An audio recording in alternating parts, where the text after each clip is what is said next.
Bruno Solo est en ligne avec nous, bonjour. Bonjour Valérie, bonjour. Bonjour Bruno, Bonjour. Comment ça va? Bonjour, bonjour. Ça va, écoutez, autant que faire se peut, hein, aussi bien que possible, Ouais. comme beaucoup de Français.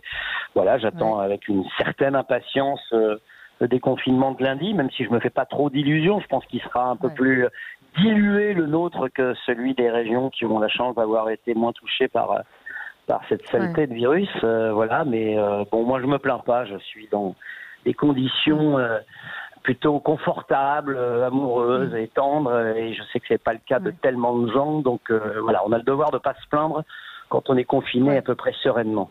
Voilà. Mais c'est vrai que pour les artistes, c'est compliqué. On va donc C'est le demain. lendemain qui va être compliqué. C'est le lendemain qui va être compliqué. Le présent, rien ne nous empêche de faire nos gammes, rien ne nous empêche d'être actifs sur le. D'apprendre des Moi, textes.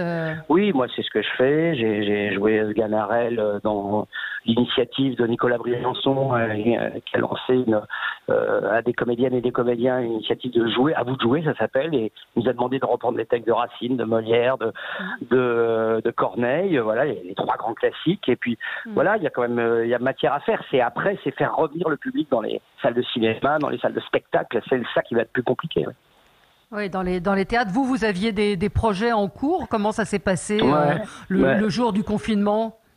Le jour du confinement, le jour du confinement, on avait déjà arrêté depuis 3 jours, mais effectivement, j'avais une pièce au Théâtre de Paris, une pièce de David Fuenquinos, qui s'appelle 10 ans après, et je jouais, et donc la pièce s'est interrompue en plein triomphe, en plus, elle cartonnait, elle avait commencé depuis 1 mois et demi, c'était vraiment un énorme succès, donc on était ravis, et puis on s'est arrêté, voilà, le film que je faisais aussi, je faisais une série pour TF1, Carole Bouquet, s'est également arrêté. Bon, pour les tournages, je suis un peu moins inquiet parce que je sais que c'est susceptible de reprendre.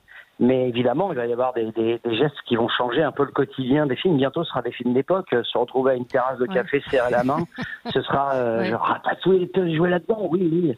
Et la main, c'était la tienne. Non, c'était un trucage, c'est des effets spéciaux, c'est des Américains qui font ça. Voilà. Et vous, ça vous avez vu peur juste. Ça vous fait peur ou pas? Vous avez demandé que vos partenaires soient testés ou pas du tout? Non. Moi, à titre personnel, je n'ai pas peur, mais je comprends qu'il puisse y avoir des sensibilités différentes autour de la maladie, autour de la potentielle maladie du virus, en tout cas. Je peux comprendre. Non, moi, j'ai pas ce genre je suis pas effrayé. En revanche, très tôt, quand nous étions au théâtre, dès le mois de fin février, début mars, je me souviens, enfin très tôt. Manière de parler, mais suffisamment tôt à mon goût, j'ai imposé les gestes barrières. C'est-à-dire, j'ai dit, écoutez, je crois que c'est une bêtise, les gars, qu'on se serre la main, qu'on s'embrasse comme du bon pain. Oublions ça pendant un moment, et très très vite, en fait, effectivement, au théâtre, nous étions assez prudents. Maintenant, lorsqu'on joue, surtout au théâtre, on joue les près les uns des autres, on postillonne. Voilà, on est une catégorie de professionnels exposés. Et pour les techniciens, ma femme qui est maquilleuse dans le cinéma, par exemple, elle s'inquiète beaucoup, évidemment, parce que c'est un des postes qui va être le plus surveillé. Donc, parce qu'elles sont très très proches, évidemment. Quand on maquille quelqu'un, on est à quelques centimètres par définition. Voilà. Qu'est-ce que ça vous a... D'un point de vue général, je suis plutôt plus inquiet sur la création. À partir de quand on va pouvoir effectivement s'y remettre. Ce pays a besoin de repartir et l'économie inhérente à la culture, c'est pas rien. C'est 1,3 million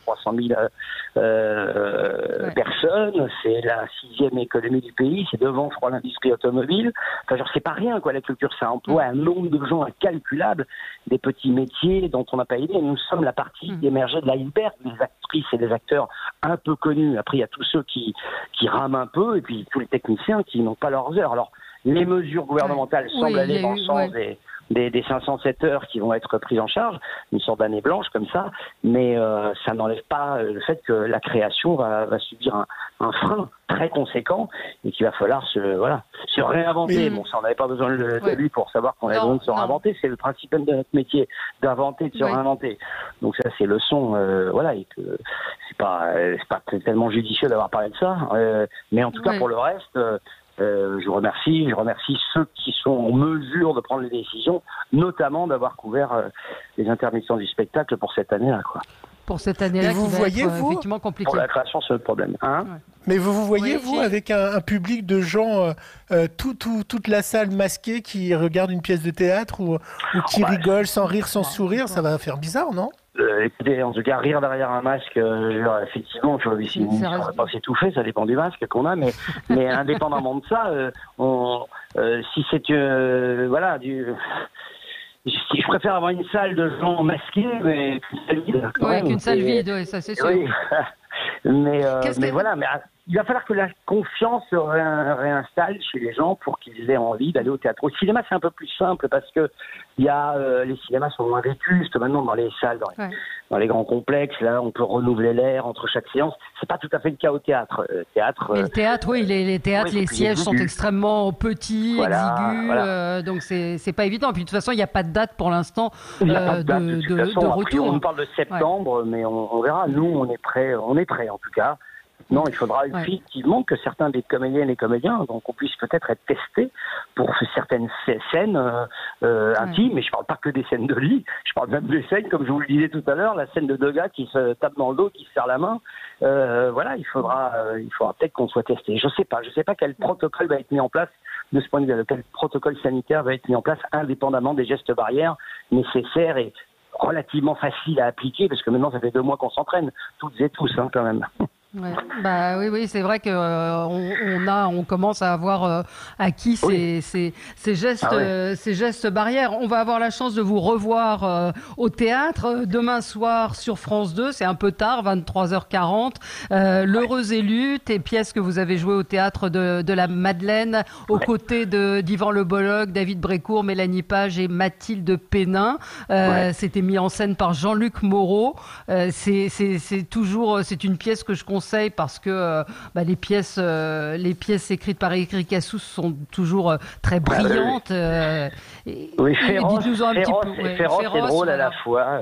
Appuyons là où ça fait mal sur des sujets ou de société ou des sujets sentimentaux, etc., un petit peu ambigus. Et là, en l'occurrence, c'est un homme qui arrive dans un groupe d'amis avec des idées radicalement différentes des nôtres, mais qui nous met face à nos contradictions, nos lâchetés, notre violerie. C'est un homme extrêmement violent et qui assume totalement, presque sans cynisme, mais avec une sorte de radicalité comme ça sur sa violence. Et nous, évidemment, on lui donne des grandes leçons, mais nos attitudes, notre lâcheté n'est pas plus vertueuse que ça.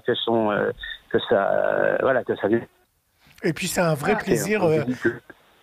C'est un vrai plaisir, Valérie, de retrouver le duo d'Yvan Le Bolloc et de Bruno Solo. Et Bruno Solo dans un autre. Mais justement, cette pièce, elle résonne, ce que vous dites, donner des leçons, etc. Elle résonne peut-être un petit peu avec cette tribune qui fait beaucoup réagir d'artistes qu'on dit et qui est très critiquée parce que d'artistes qui sont plutôt nantis et qui disent il faut revenir au monde d'avant. Ça vous inspire quoi? Non, mais attention, les artistes nantis, c'est une. Vous parlez de la tribune de qui, pardon? Parce que là, je vous ai perdu là. La tribune qui a été signée par 200 artistes, donc dont Madonna, Cate Blanchett, mais il y a aussi Juliette Binoche. Il y a toute une série de gens qui disent d'artistes qui disent il faut absolument que non à un retour à la normale, il faut que ce monde change. Donc c'est des gens, il y a eu beaucoup sur Internet. Attendez. Alors indépendamment du fait que ce soit des nantis, etc. Ils ont aussi le droit de s'exprimer, ces gens-là. Ceux qui lisent, c'est plus une idée philosophique et fondamentale qu'une idée, qu'un point de vue économique. Oui, de toute façon, il y a des choses, il va falloir réfléchir au monde. À l'évidence, il va changer, et à l'évidence, on ne peut pas considérer qu'il ne s'est rien passé. Donc, il va falloir réfléchir, que ce soit en tant que citoyen, en tant que pouvoir public, en tant qu'homme, que femme. Moi, je m'occupe, par exemple, beaucoup des sujets autour de la violence faite aux femmes et aux enfants. Je suis intervenu pas mal de fois sur ce sujet-là. C'est des sujets sur lesquels je suis engagé depuis plus de 25 ans. Je me dis que là, il y a une sorte de recrudescence des violences domestiques qui n'est pas, il faut pas se leurrer, c'est parce qu'il y a plus de signalements du fait du confinement. On entend ce qui se passe chez le voisin, donc on signale. C'est bien la preuve que ces violences existent tout le temps et que là, les signalements, c'est pas qu'il y a une recrudescence de violence, c'est une recrudescence de signalement. Et ça veut bien dire ce que ça veut dire. C'est que là, évidemment, on va pas faire après le confinement, comme si de rien n'était et comme si ces violences n'existaient plus parce que on était déconfinés. Donc il va falloir rester, effectivement, que cette solidarité sur les héros de la première et de la seconde ligne, comme on dit, elle ne soit pas simplement de circonstance, mais qu'elle soit pérenne. Et ça, effectivement, c'est un retour à l'idée qu'on va peut-être pas tout à fait considérer que le monde d'avant était le meilleur. Maintenant, faut pas se leurrer, faut pas se faire d'illusions. Le vieux monde a de quoi assez défenseur et susceptible encore de nous préparer de belles surprises. Mais évidemment, il va falloir réfléchir autrement. Après que des artistes nantis, des films comme nantis s'expriment là-dessus, ça reste avant tout des citoyens, ils ont le droit de faire ce qu'ils veulent. Et puis c'est pas idiot de remuer des idées. Pour autant, c'est pas parce que tout d'un coup, c'est une idée assez démago de se dire, écoute, toi tu as tout, donc ferme ta gueule, t'as le droit de rien dire. C'est un peu stupide. C'est parce qu'on a tout qu'on a le droit de rien dire. Et puis tout, je vous le dis encore, 80% des artistes sont vus dans des situations très compliquées. Ne touche pas le SMIC, donc faut pas rêver quand même. C'est pas non plus. C'est pas champagne et balade en voiture décapotable tous les jours. On est très très loin de ça. Non, mais ce qui a été pointé du doigt, c'est des gens comme Marion Cotillard qui font des pubs pour Dior ou Juliette Binoche qui fait des pubs pour des bagnoles, qui donnent des leçons sur la société de consommation. C'est en ça que je disais. Oui. Non, mais c'est ce qui ressort un petit peu. Oui, il y a aussi des gens qui font des manifestations contre l'exploitation du travail des enfants et qui se rendent compte en baissant les yeux qu'ils ont des Nike aux pieds. Donc attention quand même, parce que si on creuse sur chacun d'entre nous, on est tous avec certaines contradictions. C'est pas pour autant qu'on n'est pas amené à pouvoir les pointer. Bien entendu qu'on est contradictoire. Bien entendu que l'homme, vous savez, Nietzsche disait, il est odieux de suivre autant que de guider. Ne soyons ni des panurgiens, ni des chefs, soyons juste vigilants, en alerte, et même vis-à-vis de nos propres turpitudes, vis-à-vis de nos propres contradictions. Et Marion Cotillard a peut-être des pubs pour Dieu, mais le fait qu'elle ait une voix... Oui, ils ont le droit d'être engagés et d'exprimer des idées. Je rappelle que vous êtes très engagé également contre l'autisme, enfin tous pour l'autisme, justement, un pour tous, tous pour l'autisme. Personnage, et c'est vrai qu'en cette période, la situation des personnes en situation de handicap a été très très difficile. Il y a des gens qui sont confinés toute l'année, donc tout d'un coup, qui sont confinés dans leur propre corps, dans leur propre tête parfois, et donc eux, ils le vivent tout le temps, et en ce moment, c'est encore plus difficile. Donc bravo à tous ceux qui les aident, les soignants, les bénévoles et les médecins qui travaillent dans ces unités sur le handicap, et je sais leur travail. Moi, je suis parrain de personnel depuis une vingtaine d'années, je vais sur place très souvent, et je sais leur travail. Donc, plutôt que de s'écharper sur des gens qui balancent des idées dont on dit qu'ils n'ont pas le droit de les balancer, pensons plutôt à continuer à être solidaires et à trouver des solutions pour demain.